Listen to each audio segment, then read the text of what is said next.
Hi. How you all doing? Woo! Good. All right. Anyway, today I'm going to share with you 3 insights that I've had over many, many years into what I call the heart of creativity. Now, you've probably seen this image before, but most people, but not all, when they look at this figure, they see a girl either spinning clockwise or counterclockwise. And if you try to get her to spin in the opposite direction, sometimes it can be rather challenging. However, if you focus on the upper right-hand corner in that sort of black-gray area really intensely, with a little bit of practice, you can get her to change direction. And the reason I give you this is, okay, it's an analogy for the mind's tendency to cling to fixed interpretations of reality, assumptions, or paradigms. And sometimes those are so subtle that we're not even aware of them. For those of you who wear glasses, how often are you aware that you're looking at the world through plastic lenses? In creativity, it's very, very important that we're able to get beyond our boundaries, at least temporarily. So the question is, what is that space or state that allows us to go beyond those boundaries? Another way to look at it is, what frees us to be creative? Well, the first insight I had into this occurred in the Northwest Territories of Canada.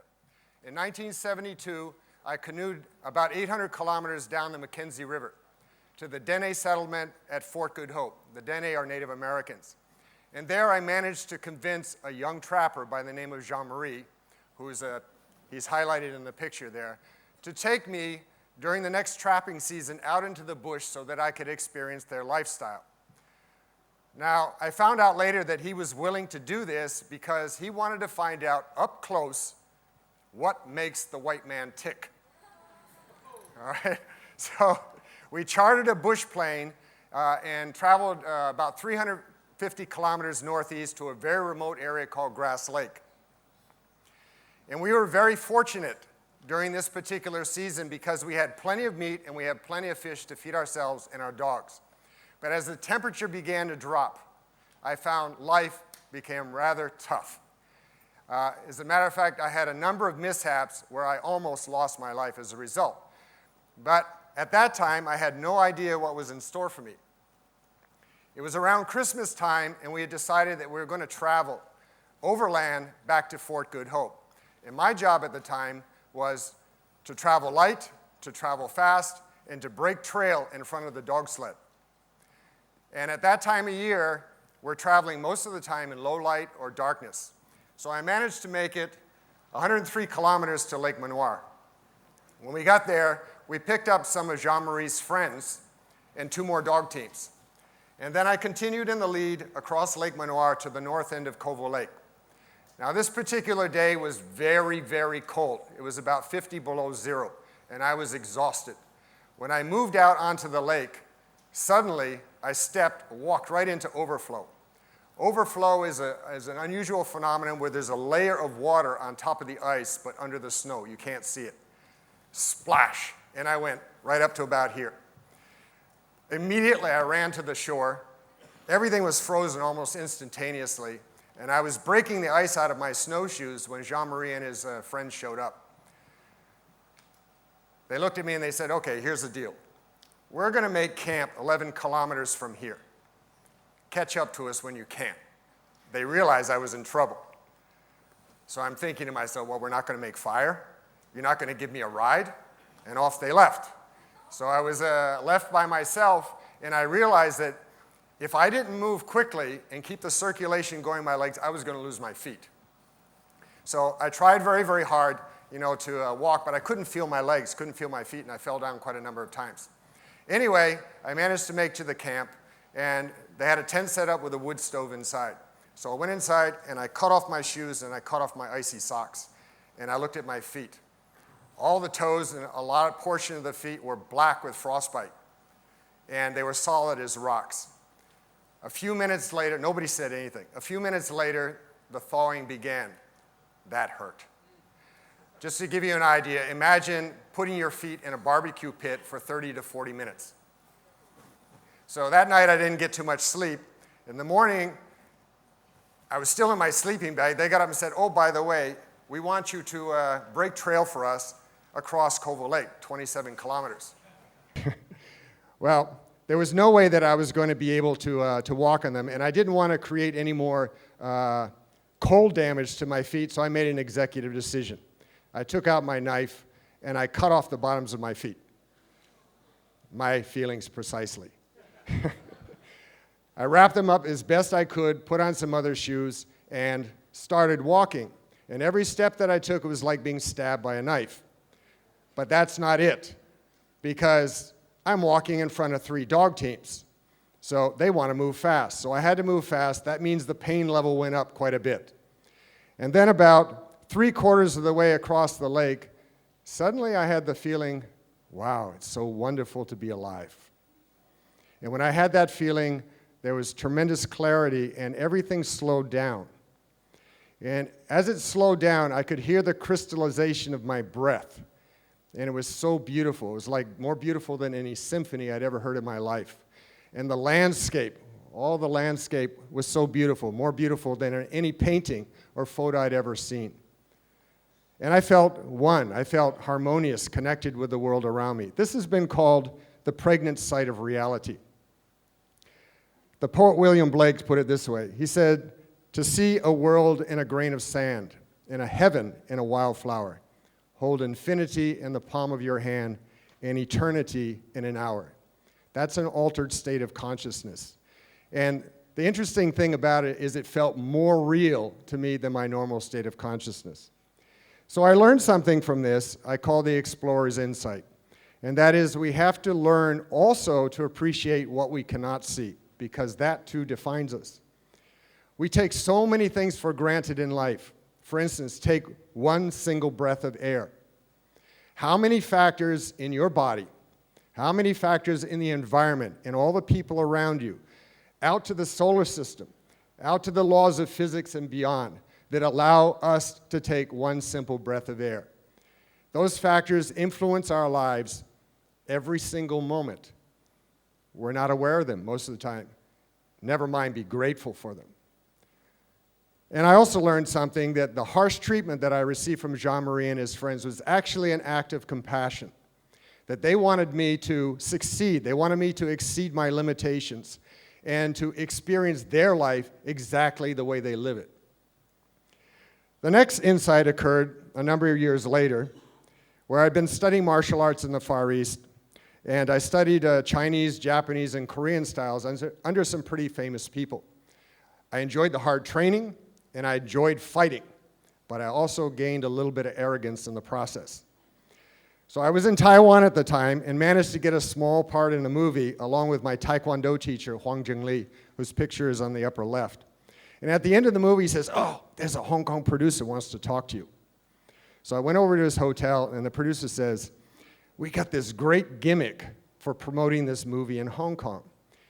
We're going to stage a real death match. And we've advertised in the newspaper that Huang Jingli can kill anyone in 2 minutes. And they've selected the best contender, who's the all-Asian full contact champion. And I said, well, what has that got to do with me? And he paused for a minute, and he says, well, you're Huang Jingli's student. We want you to fight him first. And then I realized what he was saying. He's the star. You're expendable. And then he says, also, we want you to do this for free. However, at the end of it, there may be a movie in it for you if you survive. And the offer was so ridiculous that I accepted it. So, down deep, I was sure I wasn't going to lose. Anyway, the event at the last minute, it was supposed to be shot as a documentary at the Golden Harvest Studios.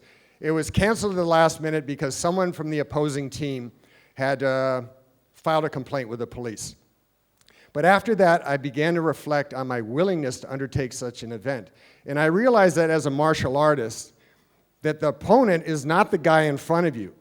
The opponent is you. and I ran into this opponent very shortly thereafter. The producer followed through on his words.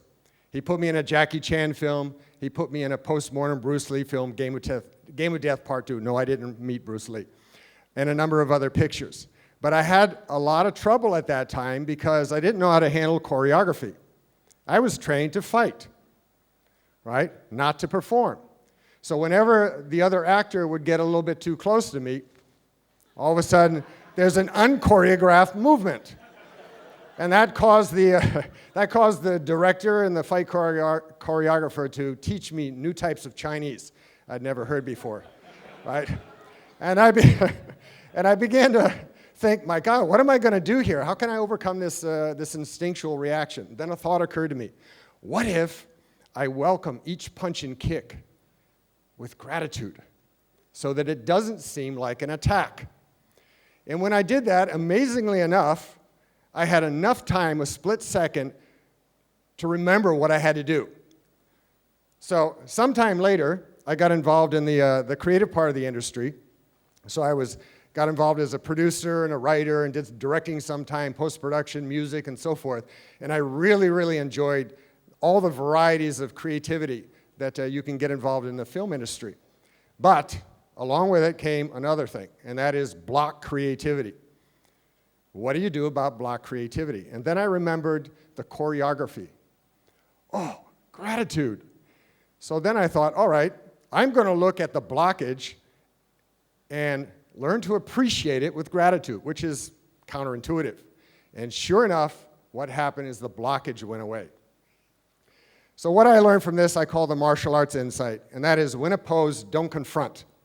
Instead, welcome challenges with a grateful heart. They are actually gifts that open up a world of possibilities for us and release the power of creativity to flow within us. Many times when we face obstacles, we think, oh, I'm going to get through it this way, I'm going to run around it, or sometimes I'm going to run away. But using gratitude in this particular way opens the obstacle up and allows you to approach it in a creative way. Okay? The next insight occurred a number of years later. I had been practicing meditation for some time, and I realized that meditation is actually the state of deep reverence for the self. Now, a lot of people think that meditation is about stress relief. Yes, it does relieve stress, but it's more than that. And I also found out that in the deep silence of meditation, that all answers can be heard. In 1991, I had a rather unusual experience. One evening, for some reason, I was just full of gratitude, so much so that I couldn't go to sleep. So it was about 2:30 in the morning. Oh, okay, I'm going to get up and do hatha yoga postures. So I'm doing hatha yoga postures in a meditative state, so to speak, and a question came up in my mind, and pow, all of a sudden there was this tremendous insight, this eureka moment, and I hadn't had a lot of eureka moments in my life, anything like that. I thought, wow, that's great. And then a few seconds later, another question came up, boom, another eureka moment. And this continued. These were not simple questions. These are questions like, where did the universe come from? Does man have free will? You know, what is the nature of space and time? And I'm like, wow, you know. And this lasted at that speed for 5.5 hours. Somewhere along the way, there was a point where the questions themselves were coming from the same space as the answers. And I was just kind of a spectator in amazement at all of this. And at the end of it, my head felt like it was stuffed with cotton. But I tried really hard to write down some of the key insights. And then I took it to a friend of mine who's a very knowledgeable monk. And I said, does this make any sense to you? And he looked at it, he goes, sure does. He says, a lot of the stuff that you come up with has originated in a very ancient Indian philosophical tradition. I went, what? I didn't know anything about it. And then I also found out that some of the scientific insights would arise in later journals, in books, years later. So I began to think, this state is not unique to me. This is something that we all have inside each and every one of us, but how do we get in contact with it? Meditation has also been represented as the still mind. And it's a lot of times you see it referred to as like an unwavering candle flame. But candles are also offerings of gratitude. for lots of things, particularly in spiritual and religious traditions. So I thought to myself, well, what if I combine silence with this reverence and this gratitude and problem solving? So what happened was I ended up rediscovering something that has a Sanskrit name that I called creative contemplation. And I had access to an EEG system where I could measure brain waves. And we looked at this, and we found out that when this is going on, solving complex problems, that it's running around 8 hertz, 8 cycles per second, which is the time or the frequency just between the waking and the sleep state. And then we checked that against meditation in a very similar pattern. The red part is the 8 cycles. The yellow part is even slower. That's down at delta, like deep sleep. So there's a relationship between solving these complex problems and meditation, and I wrote a paper on that. So what I learned from all of this, I call the yogi's insight, and that is profound gratitude when it embraces both the known and the unknown. It transforms our limited understanding, our limited perceptions, and makes us the very embodiments of creativity. In other words, we don't have to try to be creative. We're naturally and spontaneously creative. So where does it go from here? A couple of years ago, I created this exercise which I gave to students. I asked them to list 100 things that they feel that they're grateful for that are unusual, that nobody else would be grateful for. Now, it could be either the object itself or it could be their reason for it. And we found out that this exercise developed uncommon sense, the ability to look at the world in an unusual way and to make unusual associations. We also measured it statistically and found out it significantly correlated with the ability to ask open questions, originality, particularly in the right side of the brain, the visual spatial part, exploration, Pochi, yes, adaptability, leadership, and also creative achievement. So what can you take away from this? If each and every moment of your day you find something that you can be grateful for that is unusual, that you've never thought of before, and if you continue to do this every day, just one thing, you will build up over time this capacity to look at the world in a way that you haven't looked at it before. And it will enhance some of these different characteristics in you. Now, a number of you have been looking at this picture and wondering what it is. It was actually created by a student where she says, there is a beautiful secret hiding in this light. Can you see it? Now, we have lots of interpretations of this, but actually, it's a cat sitting on a light.